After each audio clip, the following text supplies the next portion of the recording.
Hey guys, welcome back to ShuaigeThePodcast. This is season two, episode three, four, maybe. I'm not sure at this point. And we have JoAnna here, who is a chef. And do you want to introduce Hello. yourself, JoAnna? Sure. So I am a chef. I used to do like what people consider traditional chef things. And now I focus primarily on doing cooking lessons and also doing corporate team building events that are focused around food. And so I have the company of Chef JoAnna, which is the chef things, and then sensational team building, which is the other side of the coin. Oh, Cool. lovely. And I've been doing this for as a professional chef for about 20 years now, and then focusing on the team building events for probably the last 8. So, how come? What was it that got you into, trying to secure a profession in professional chef? Well, before I went to culinary school, I was part of, I did human resources. So I was working freelance and working for different companies all over Southern California. And as you can imagine, in Southern California, um, one of the issues that people had was having illegal immigrants, people who are working illegally in the United States. Yeah. I'd say it that way. So they came in, and the companies hired them without documentation, and then they say, "Oh, that's a problem," and then they would call me in and have me audit their documents, and that wasn't a fun job. I was Mm. good at it, but it wasn't something that I enjoyed doing. Obviously, it was, making Yeah. people's lives really difficult because Yeah. um, they shouldn't have been working.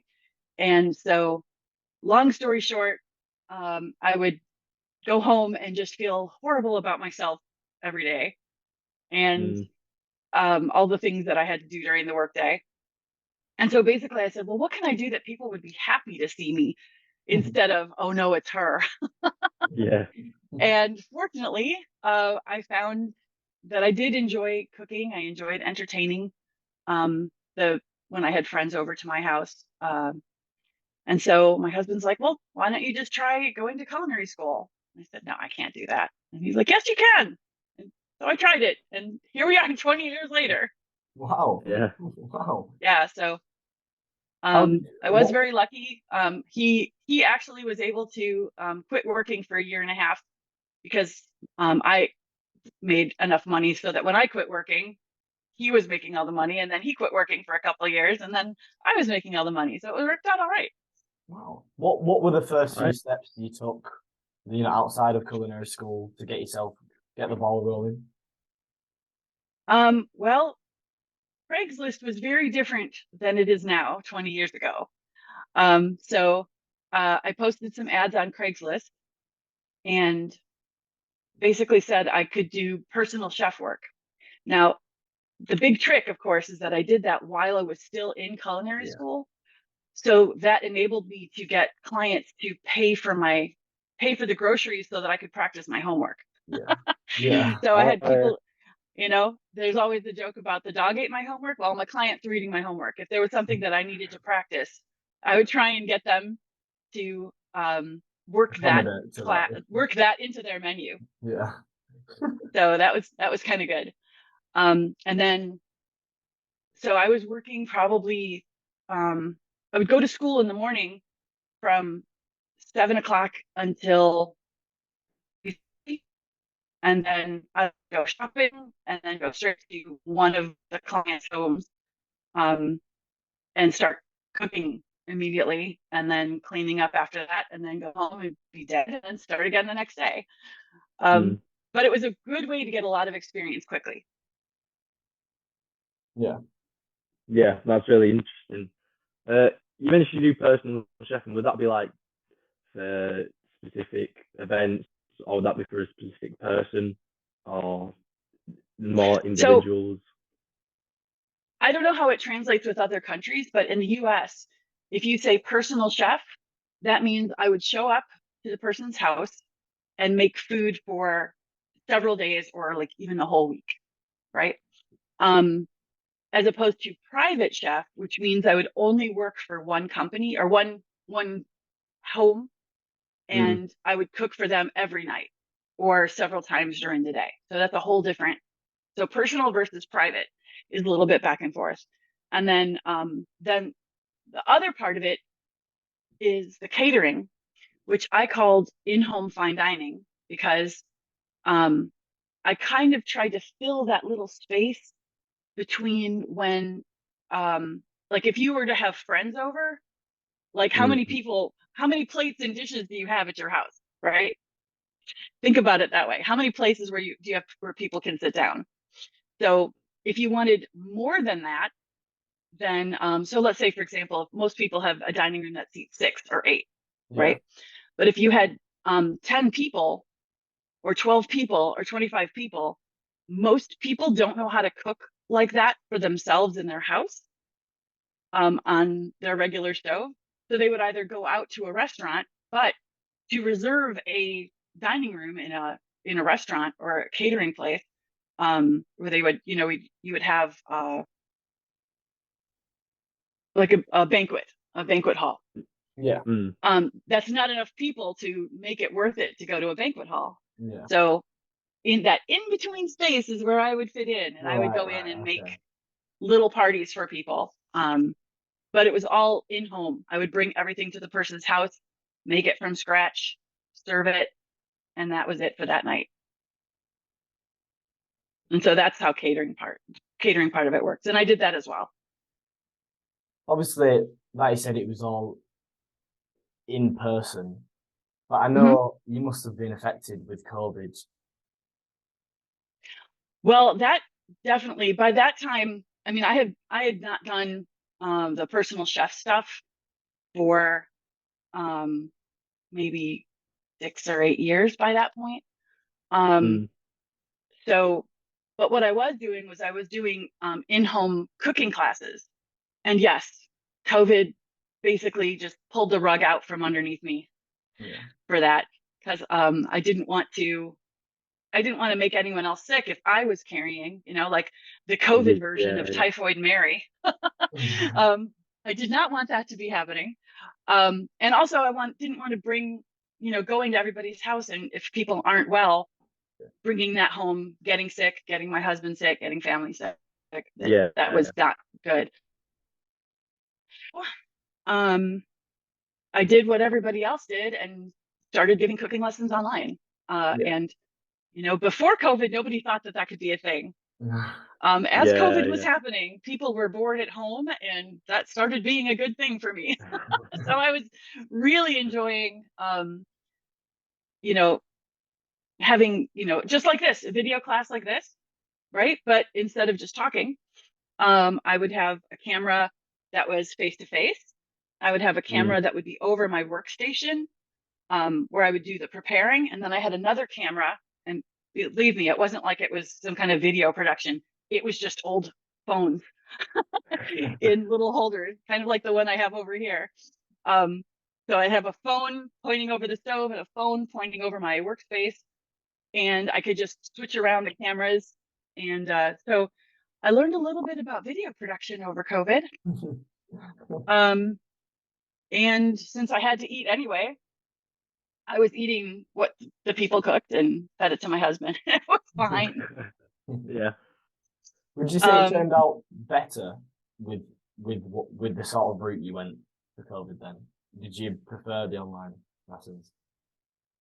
Well, I mean, I'm very much an extrovert, so being around people gives me that, energy and makes me feel good. And I was very depressed when I wasn't able to be around people. But I could at least, be in contact with people and share what I love and help people, also help people get more out of what they were cooking at home. Because if you know how to cook and all of a sudden you're stuck at home and, there's no restaurants that you really want to go to, or it becomes expensive, or who's in the restaurant and how sick are they bringing you food? So it does give people the ability to take care of themselves. And I love being able to do that. Yeah. So it wasn't that it was better. I mean, I would just wear an apron instead of go with a full chef outfit most of the time. So I didn't have to do as Yeah. much laundry. But other than that, you know, and it was, I like being able to teach people how to cook in their own kitchen. Yeah. Because, you know, if you go to a fancy cooking school and they have stoves that you don't have at home, and they have all this nice fine dining equipment to cook with, Yeah. you know, nice pots and pans, and you don't have that at your house, you can't reproduce these results. So at least they were doing that at their own house. And we did knife skills. I taught people how to do, I had like a whole boot camp program. So if you've never cooked, we start out with knife skills, and then we do salads, and we do stir fry. Because if you do stir fry, you can do all kinds of other things. Yeah. And then like cooking a whole 3-course meal at once. And by the time that was over, you understood everything of how to cook. I mean, you could pretty much follow any recipe. Wow. Yeah, and I know what you mean. That's what I think I need to improve on myself. Like I've started to get better by just attempting, but sometimes I'm just getting bored of what I'm cooking. I just eat chicken. That's it. I just want to spice it up a little bit. But you Chicken can. sandwiches. So that's part of how the boot camp goes. How about you, Nathan? How do you do it? You cook for yourself? Yeah. It's just pasta, more or less. Pasta and spaghetti, like every day. Bit of cheese, salt and pepper. You have to vary your diet, because you have to, first of all, you have to eat vegetables. I can't believe I'm yelling at you. Eat your vegetables, but you guys have to. You can't just eat chicken and pasta every time. But here's the thing. If you don't know how to cook them correctly, then you're not going to have success, and it's not going to taste good. Yeah. So, right. But if I teach you, you know, if you say, well, I don't like, you know, let's say, for example, I don't like eating salad. Well, if all you're doing is getting greens and pouring ranch on it, you know, or just pouring vinaigrette on it, yeah, I'd be bored too. But there's other things you can do to, you know, incorporate more veggies in your meals, and it won't hurt. I promise. You'll feel better for it. And going back to like when you were personal chefing, is there any like specific clients that you enjoyed cooking for more, or any dishes you enjoyed cooking more than others? Well, clients that gave me a little bit of freedom of, you know, like, well, what do you want to make this week, chef? I'd be like, oh, well, where's my homework first? And, you know, being able to have the freedom to say, well, if I have this much food to make, I can make this on the stove, put this in the oven, and some things I can, you know, go between those two. That was nice, because it helped me to be able to work on timing and have everything ready at once. But sometimes it was nice to say, for example, if they wanted like one meal that they would get would be like a special dish, and the other things might be, you know, like just a spaghetti and meatballs, kind of a simple dish, or it might just be like a sweet and sour stir fry kind of thing, so that there was a couple easier dishes so that I could make everything in the time allotted, but then one would be, you know, a little bit fancier, a little bit nicer. And that was fun to be able to do that for people. That's good. I think as well, like learning more. I say learning more about cooking. I think the furthest thing I get is watching TikToks of people cooking and trying to follow them. Oh, that's the worst. You can't learn how to cook on TikTok. No, and here's why. Yeah, go on. Right. Here's why. Because if you're trying to follow the instructions too quickly, and so it's good for getting ideas, right? But unless you know how to use the techniques that they do and do it correctly, you know, for example, it's not going to be just dump everything into a pot, turn on the heat, and go away for half an hour. But if that's how you want to cook, I can teach you how to do that and have success. One of the things, for example, that people say that they like about how I cook and how I teach them to cook is that the individual things in a dish taste like the individual things in a dish, right? So like if you're having, for example, a pot roast, you would put, you'd have a nice cut of meat, and you'd have onions and carrots and potatoes and maybe turnips, Mm. like each of those things should taste like different vegetables, right? You don't want everything to just taste like miscellaneous vegetable mush. Yeah. So, and that's what can happen if you are just dump everything to a pot and leave it. Right? You want the vegetables to be cooked correctly. And, you've heard the term al dente before, right? Usually people use it for pasta, but it means just so when you bite it, there's a little bit of texture to it, not just squish, All right. mushy food, right? Yeah. And you want the meat to be tender in a pot roast. You don't want it to be like, you shouldn't almost even need a knife to eat pot roast. So these are the things that I can teach people, whether it's online or in person, to make them have like literally just execute the food so that everything turns out right. It doesn't have to be haute cuisine every time. It doesn't have to be fancy French stuff all the time. Even something as simple as just a simple spaghetti and meatball, Yeah, as long as it with a tastes side good, of broccoli. yeah. With a side of broccoli, gentlemen. Yeah. What did you say, Michael? Just like as long as it tastes good, I'm happy. I'm not bothered about the posh stuff.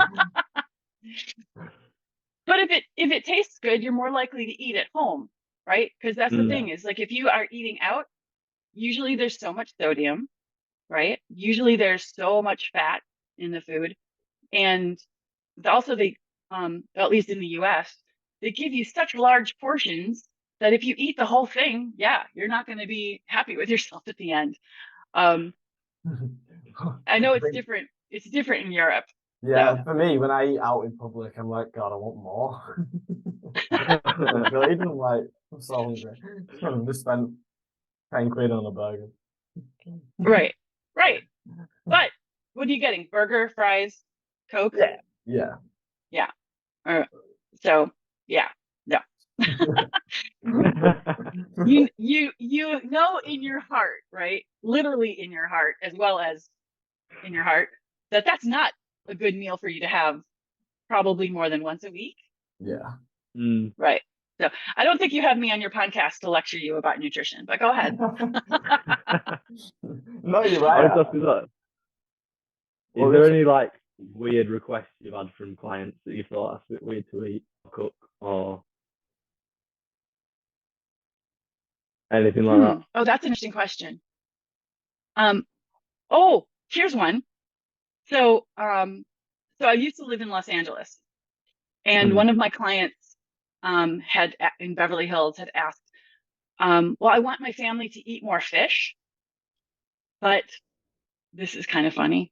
But my son likes to swim in the ocean when we go to Hawaii. And so he feels like he doesn't want to eat fish. So because he likes to swim with dolphins. Wait. Sorry. Wait, you haven't even heard the good part yet. He likes to swim with dolphins. So he doesn't want to eat fish. So if you could just make everyone else fish and he can eat chicken, if you just make it the same way. And so I'm thinking, okay. So what do you think is the problem with this? One, everyone else at the table is eating fish. So is that weird? And the other thing is dolphins aren't fish. So, I don't get it, but I did what they asked. They were happy. They had me back every so often. It was good. What did you do to make chicken taste like fish? Oh, God. No, it wasn't to make chicken taste like fish. Imagine if you were doing like a lemon pepper sauce, right? I would put that on mostly on the fish for them and then some on chicken for the boy. Or, if it was barbecue, I'd do some kind of barbecue type flavors with the chicken for him. And then also the similar flavors and the rest of the side dishes would be the same. But it was just such an odd request. Yeah. I thought like they all pretended that I was like, oh yeah, that's fish, don't worry. And you're just scanning the full chicken. Well, yeah, but I mean, like, that was one thing. And then sometimes people would ask for I've definitely had people ask for special dishes and then not understand how much the groceries cost. So I would like one time someone asked me, "Oh, can you make make us ossobuco? I heard that that's really good." And I said, "Sure." So do you know what ossobuco is? Nope. It's the No, shank no. of it's like shank, which is the leg part of a cow. And when you cook it tender, like I was saying, cook it so that it falls off the bone, right? But on a cow, there's only 4 of them, so they're kind of expensive. Yeah. So when I brought her the bill, she was like, how can this be so expensive? And I was like, well, I mean, here's the receipt.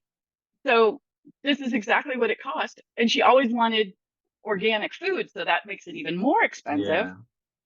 And that's fine. I'll do whatever clients ask of me. That's totally fine. Yeah. However, I was just like, look, here's the thing. It's expensive food. I just paid for it. I made it for you. You ate it. And now you have to pay me. She's like, oh, well, next time you need to tell me how much anything is. And I'm like, lady, you live in Beverly Hills. I've been in your house. I'm working in your kitchen back over here. I know you had this money. But okay, I'll do what you say. I'll make sure that Yeah. you You put the know receipt next to the octo, right? every time. Every Yeah. time. I'll call her from the grocery store and say, now, do you know that this is what you're spending? And let her make that decision. But so, but that was pretty rare. Most of the time, people were very, Very very willing. cool about all of it. Yeah. Yeah, yeah. Do you have any like specific like high profile clients if you're doing chefing in like Beverly Hills? Because for someone who's never been there, that's like in that like the peakest of Yeah. America in a way, like the richest place. Yeah. For me, that sounds like somewhere where you just can't even enter. Yeah. I feel like I wouldn't be allowed to go in. Yeah, yes, you're allowed to go in, absolutely. But, I mean, I've cooked for. I don't want to name drop, but I mean, there's definitely people that you've heard of. I'll put it like that. So without telling you any names, I can tell you like a story of like, for example, one time there was a party being thrown for a birthday for a guest of honor. And so everybody is there and I'm working with for his agent. His agent's the one throwing the party. And there's other celebrities there. But this guy doesn't show up for like 2 hours. So he's 2 hours late to the party. And like in the meantime, I'm in the kitchen watching all my food die, overcook, like put it in the oven, get it hot. Oh, he's not here yet. Take it out of the oven. Just put it back in until it gets hot again. I'm having a heart attack thinking about how stressful that day was. But he was happy. And so if he's happy, his agent was happy, everyone was happy. Yeah. Um, I've cooked for one guy whose house was literally all 4 of his walls in his house were glass, and sliding doors. That Wow. was up actually in Malibu. And he actually had a stream going through his house with fish in the flooring. He was insane. But a really small kitchen. What? It doesn't sound private, does it? Full glass house. He was up on a mountain. Wow. So there was no one who could look in his windows anyway. Probably all right. Really? Jesus. Insane. Yeah, he was like an executive vice president for a major communications company here. So he had a few dollars. Yeah. To say the least. I can't think of. I mean, there was one party with a woman who has been on several shows, and she wanted to throw a birthday party for herself. She just had a bunch of people over, and we decided it would be fun to that they would decorate their own cupcakes. And very little of the frosting got on the cupcakes. They were, drawing on their hands and because they had pastry bags. They're drawing all over themselves. There was so much frosting. Everything was covered in grease. They had a good time. Yeah, but it was fun. Yeah, and they definitely would remember that. So that was nice. Yeah. Fine. Michael, did you Luckily wanna... for you guys, I talk a lot, so you can intersperse as much as you want.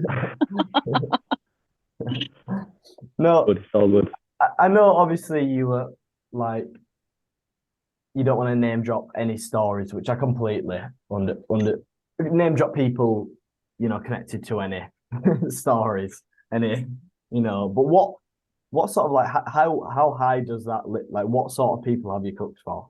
Like when you're talking Beverly Hills, like actors and so There was a couple of well, okay, here's one. I mean, I can tell you the name, I'm just not going to tell you the story. yeah, that's fine. All right. There's a actress named Christine Lottie, and she's on a lot of stuff. Wow. And she actually threw a fundraiser event for Hillary Clinton when she was running for Congress, I believe, or Senate. Whoa. I don't remember. And so I was in the kitchen when Hillary Clinton and her people walked through, and when they walked back out. That was about it.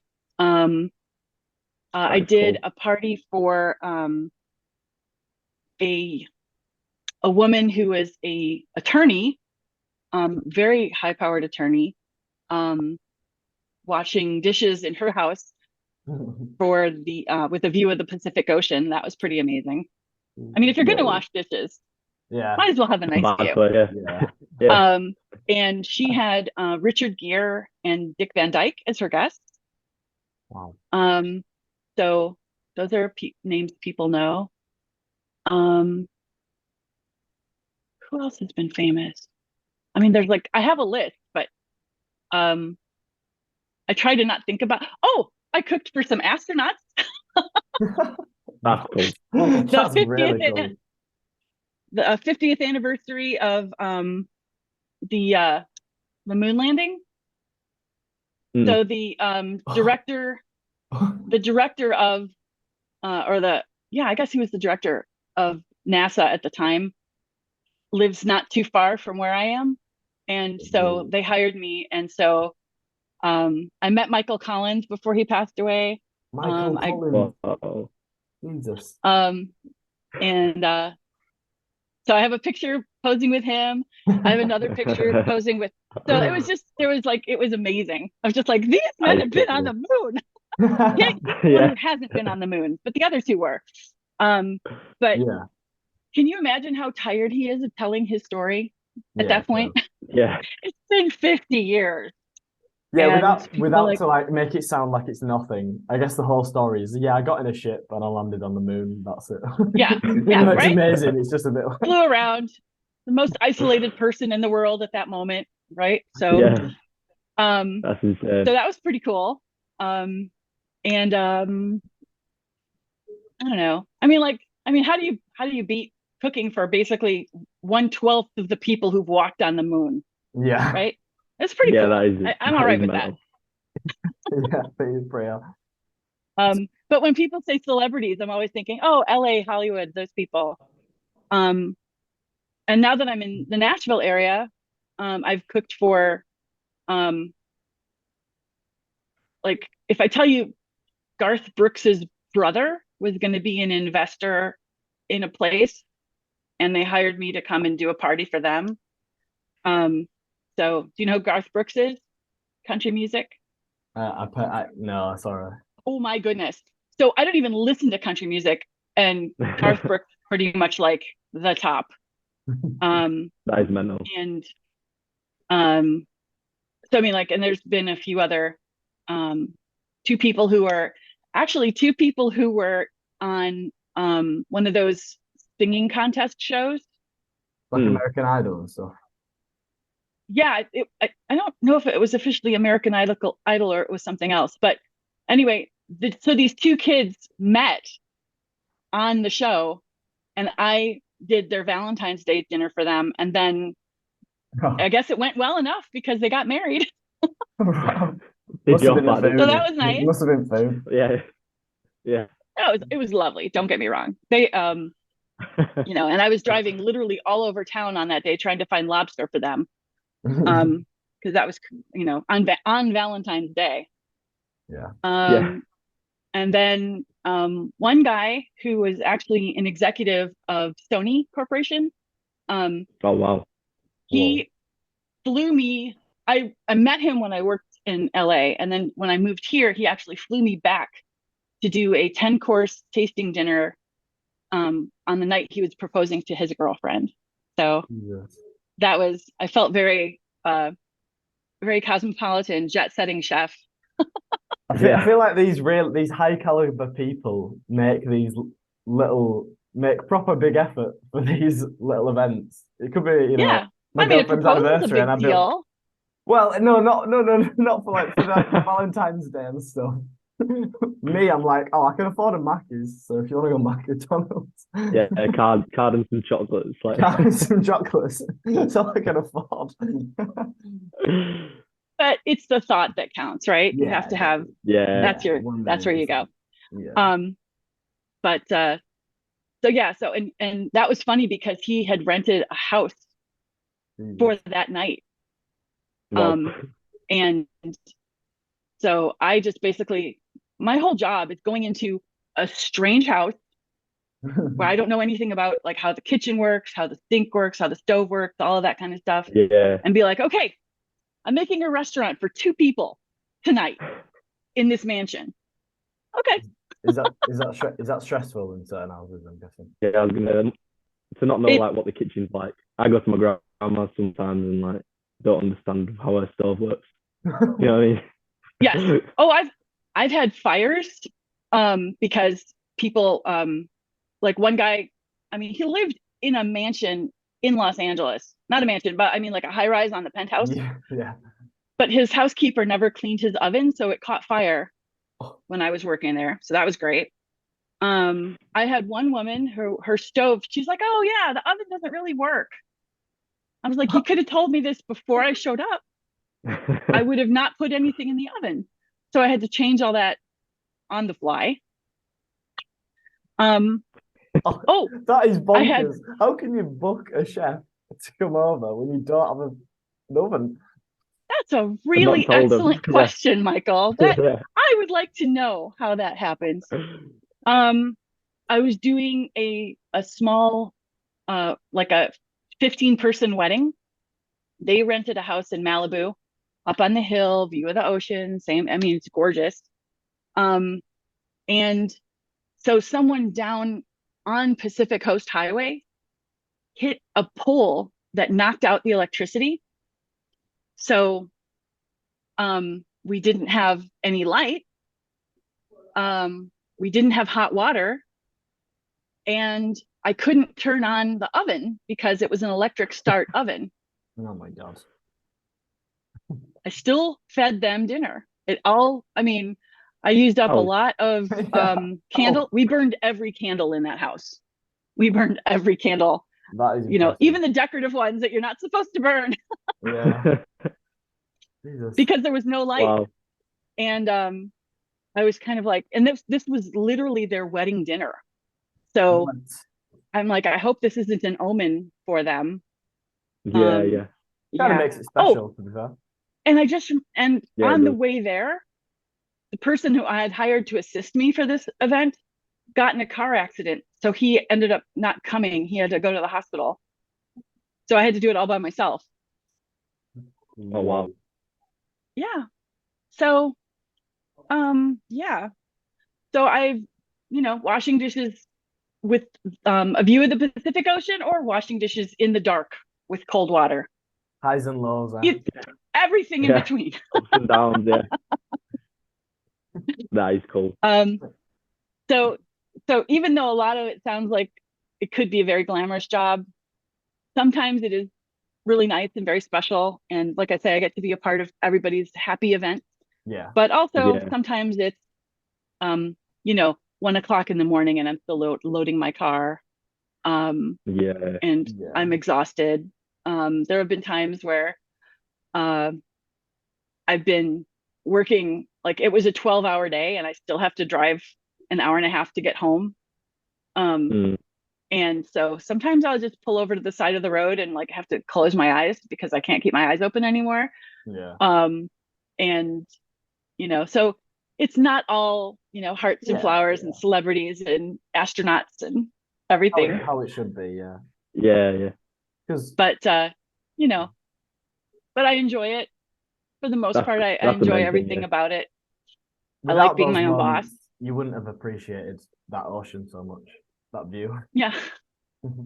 Right. If Yeah. I'm sleeping with my head on the steering wheel at a truck stop, um, just so that I don't fall asleep and crash into somebody, then I'm like, oh yeah, you remember that time when everybody at the dinner table stood up and clapped because they were so happy with the desserts? I'm like, yeah, I Yeah. remember that was good.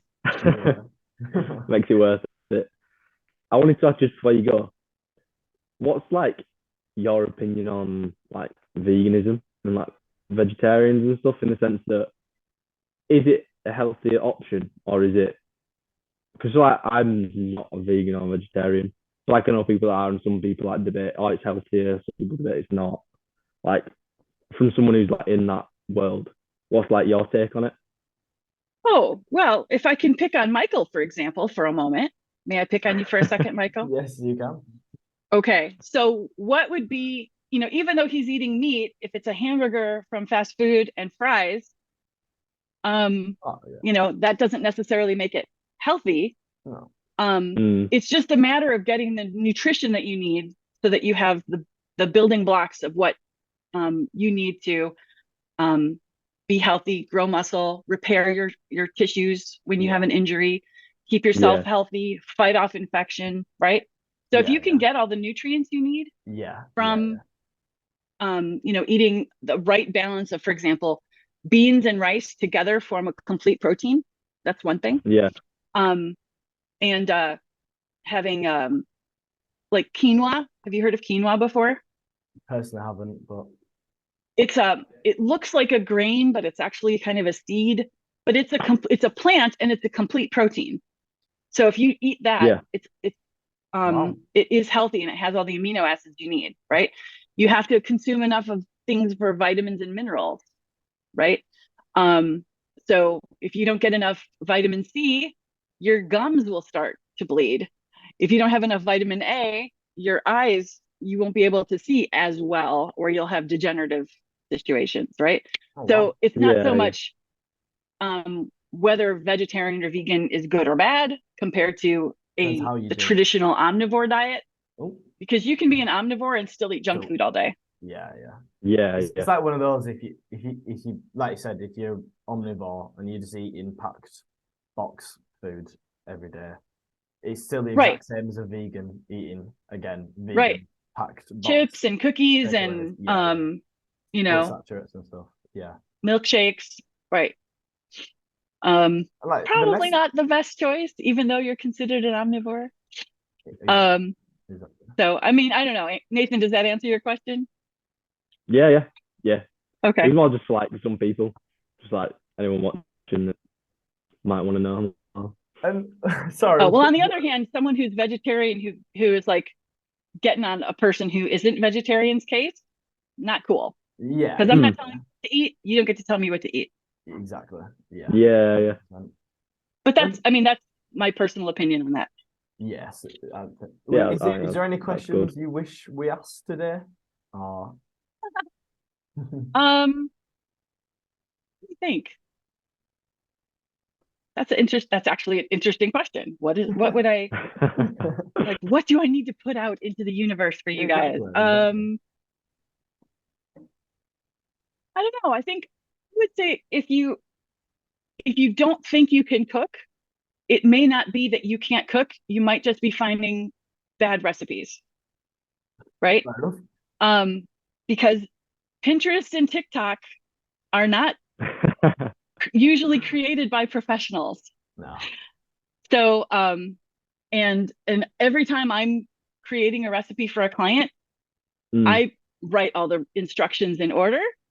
I write all the ingredients in order. I do everything so that it's foolproof, right? Because I'm a professional, I'm a trainer, I teach.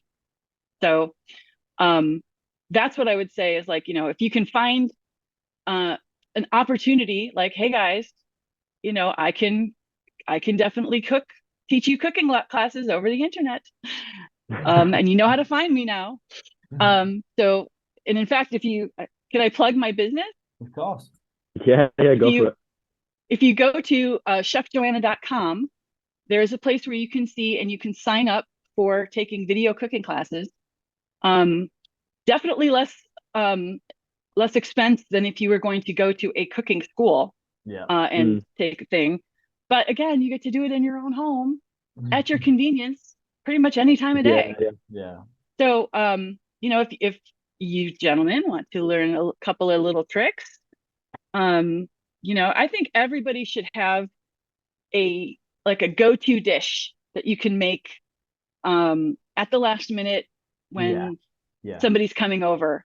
And I have a few suggestions for those kinds of things depending on what you like to eat.